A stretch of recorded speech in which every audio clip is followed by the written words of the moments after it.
TTD నుంచి తీసిపారేమని చెప్తున్నామండి మేము. వాళ్ళని గవర్నమెంట్ ఎక్కడైనా పెట్టుకోవచ్చు. నిన్న కలెక్టర్ గారు స్టేట్మెంట్ ఇచ్చారు కదా, 0 మార్కులు వచ్చినా క్వాలిఫై చేస్తామని.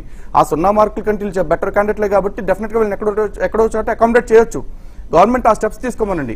అంతేగాని ఇంతమంది హిందువులు వద్దు అంటున్న గవర్నమెంట్ ఎందుకు అంత మొండికేస్తుంది? అండ్ ఇంకోటి ఏంటంటే, ఇంతమంది మా దగ్గర పనిచేద్దురా బాబు వెళ్ళిపోండి అని చెప్పేసి మేము అంటుంటే కూడా వాళ్ళు ఎందుకు అక్కడే తెస్టేసుకుని కూర్చుంటున్నారు అనేది వాళ్ళు చెప్పాలి.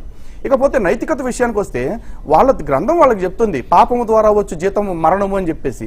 ఇక్కడ వాళ్ళకి పాపం అంటే ఏంటి అంటే ఆజ్ఞాతిక్రమణ పాపం. ఆజ్ఞల్లో మొట్టమొదటిది ఏంటి అంటే యెహోవాను ఆరాధించాలి, విగ్రహారాధన చేయకూడదు.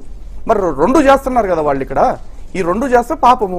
ఆ పాపం చేస్తూ వచ్చే జీతాన్ని తీసుకుని వాళ్ళు ఏ విధంగా దాన్ని సరి చేసుకుంటున్నారు అంటే, వచ్చిన పాపంలోంచి దశమ భాగం తీసుకెళ్లి చర్చలో ఇచ్చేస్తే పుణ్యం అయిపోయింది అనుకుని సరిపెట్టుకుంటున్నారా?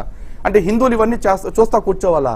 మా ప్రాబ్లం ఇక్కడ వాళ్ళు ఉద్యోగం చేయటం ఒకటే కాదండి, వాళ్ళ వల్ల మా దేవాలయ భద్రతకి, మా ధర్మం యొక్క, మా దేశం యొక్క భద్రతకి ప్రమాదం ఉంది ఇక్కడ.